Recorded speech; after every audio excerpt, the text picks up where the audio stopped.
for those who know me and for those who are going to know me just now, is what am I doing here at Women in Tech? That's actually the question I asked to the organizers. I say, Women in Tech? And how do you see me there? They say, yes, we see you for what you're going to talk about. And I'm going to tell you about technology of happiness, which is actually a technology. So who am I? I have to say I'm a person who is into diamonds, but inner diamonds. My passion is about supporting people to unleash their inner diamond, this amazing potential we have within. I love supporting people to their shining. My passion is empowering people. And I've created Be and Become 3 years back now, which is about that, about empowering people. And I do that through public speaking, training people in public speaking, because when I found that people get the skills, unlock their ability to share their message and to get their voice heard, they grow in confidence and in leadership and in happiness. So how did I arrive there? Only 3 years back. Did I do something before? Actually, empowerment of people has always been my obsession. I worked 17 years in humanitarian aid. So I've been in Bosnia, Colombia, Eritrea, Zimbabwe, Nicaragua. I don't remember, many other countries. I lived in more than 10 countries and worked in more than 20 humanitarian crises. And today, I want to tell you about technology of happiness and success. How many people we are here? I don't know, maybe 60, 80? Yeah. Let's say we are 80 people. If I would ask you right now, what is happiness? What is success? We would have 80 different answers, or maybe 75. If I was to ask you, how many people in this room would like to know the key to unbreakable happiness and success? We would have 80 years. Well, maybe 78, because there's always one or two that like to be different or to show like they're different. You know who you are. Is there a magical recipe to happiness? Actually, I don't believe there is a magical recipe to it. I like to believe in the continued education that life brings to us through the good experiences, through the experiences that make us cry. I like the wisdom of the universe, always sending to us the messages and the messengers that we need, always at the right time. That's magical, but that's not magic. That's powerful, and that's real. There are no tricks, only authenticity.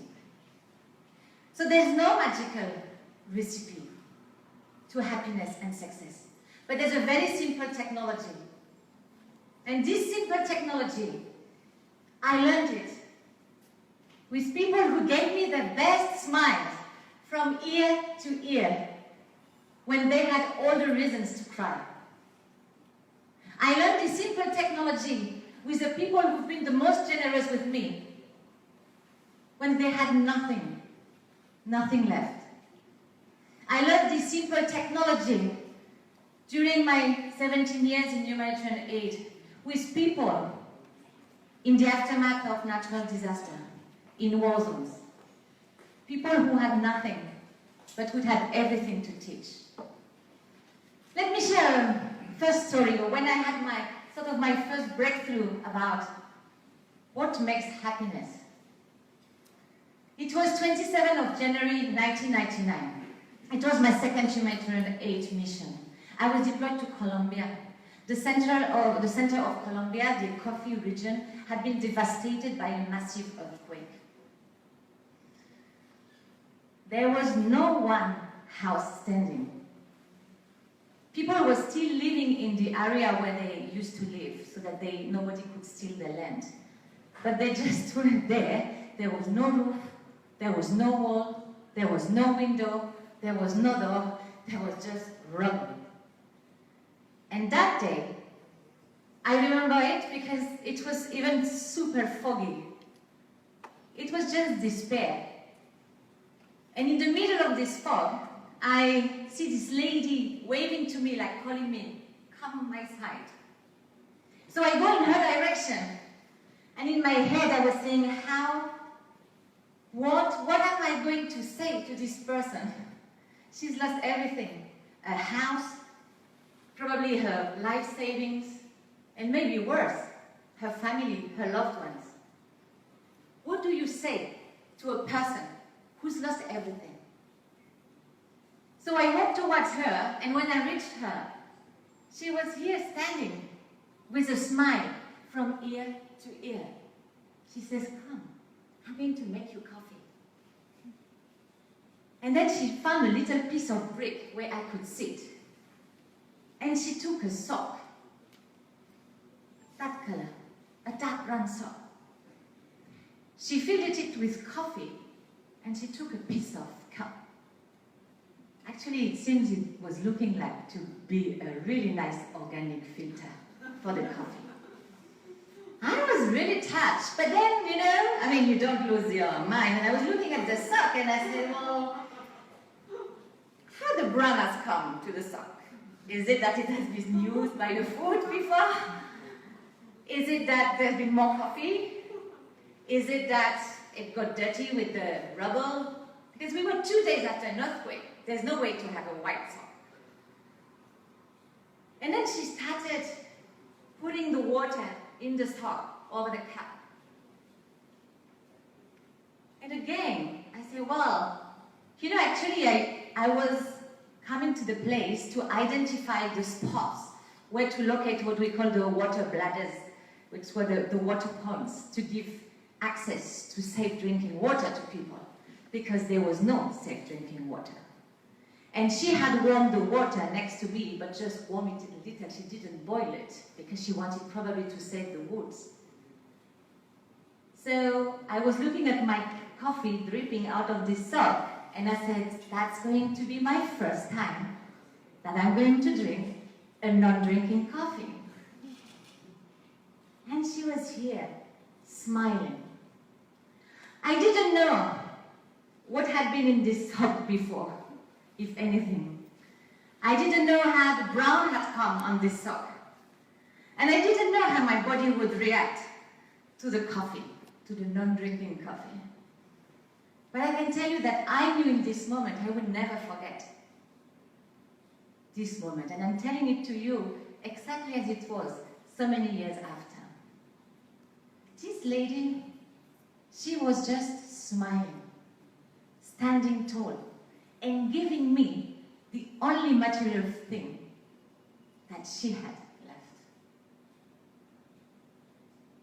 And my first lesson that day, I said, actually, I helped her to feel alive.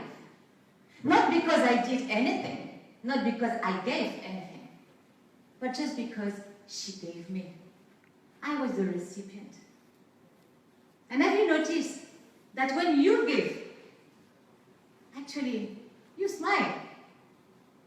You cannot give from the heart without smiling. Or if there's someone who gives something to you in your life or in your work without smiling, no, don't take it. That's not a gift from the heart. When you give, you actually stand tall. Have you ever tried to give something shrinking? No. When you give, actually, you restore the balance. You are equal. And during all these years in humanitarian aid, after this first experience, I started looking about the first interaction with the communities or the people I would meet. And I have noticed that the communities where we would work, where people would be, of course, immensely affected, but would be like asking, begging, or sometimes demanding as a first goal. It was very difficult to work with them, to really help them to get back on their feet. But when the first interaction with people was that people would welcome you, sometimes just with a smile, because they have physically nothing else. They are displaced from their hometown because of conflict. They have lost everything. They may not even have a coffee and a sock. but they welcome you. They give you a smile. Or they give you maybe the food of the month that you have to eat in front of all the village staring at you, but with their heart full open, amazed about what they're giving to you. And with these people, it's so much easier to get them back on track. Why? Because they're giving. And as entrepreneurs, isn't it something important, like to be resilient, to be able to bounce back, to know how to start from zero again and maybe again, to know how to smile and to stand tall even when the cash flow is a little low? Well, you know, I think that's the lesson I learned as a human being and as an entrepreneur from this Colombian lady. Give. Give. Give is the first thing. Because when you give, you feel alive. When you give, you are resourceful. And isn't it what we need in life and in our business? Life, energy, resourcefulness. Isn't it what the world needs also a little more of? Second story. That story is yours. Remember the first time, the first date you had with your love, with your, think of the last relationship, but when I say the last relationship, if you are married, it's the married one, okay? Okay, very clear. So let's think of this relationship, and if you're not married now, or you're not officially in a couple, just think of this last love story. The first date. How many hours did you spend to get ready? How many hours or how much care did you put in choosing the restaurant? Or the activity you would do together? How much effort did you put to display all your qualities and to listen and be amazed by the person you had in front of you? Yeah. Yeah, I can see in the smiles in the eyes. Yes, I remember, of course. And then some years pass.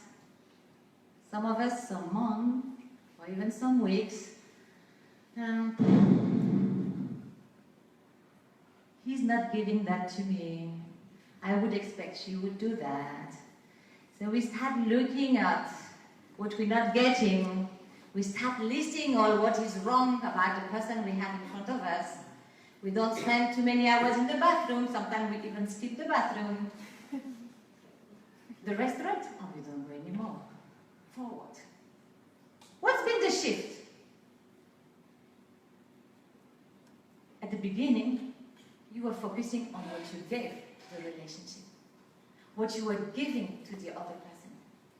And that was what was exciting you. Then you start forgetting about what you give, and you start looking at what the other person should give you, what I'm not receiving, what I expect to receive. When were you most happy in the relationship? When you are focusing on what you give, right or not? When was more exciting? When did you feel most alive? So let's take a second relationship, the work. Remember the first interview with this company you're working with.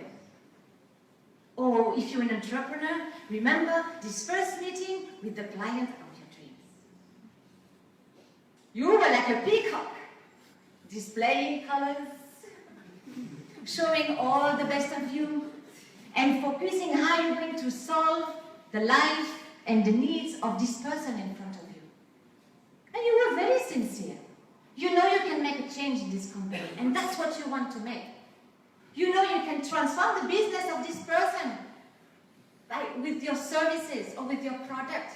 You can transform their life, you can make a change, you can have an impact.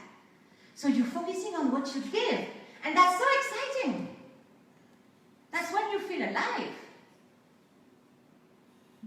And then the years pass, the months, sometimes the weeks. Thanks God it's Friday. Oh my God, I need to meet again these clients. I wish they would change the sales managers from time to time so I don't have the same person in front. Suddenly what has shifted again? When I was focusing on what I give, the contribution I can make, the impact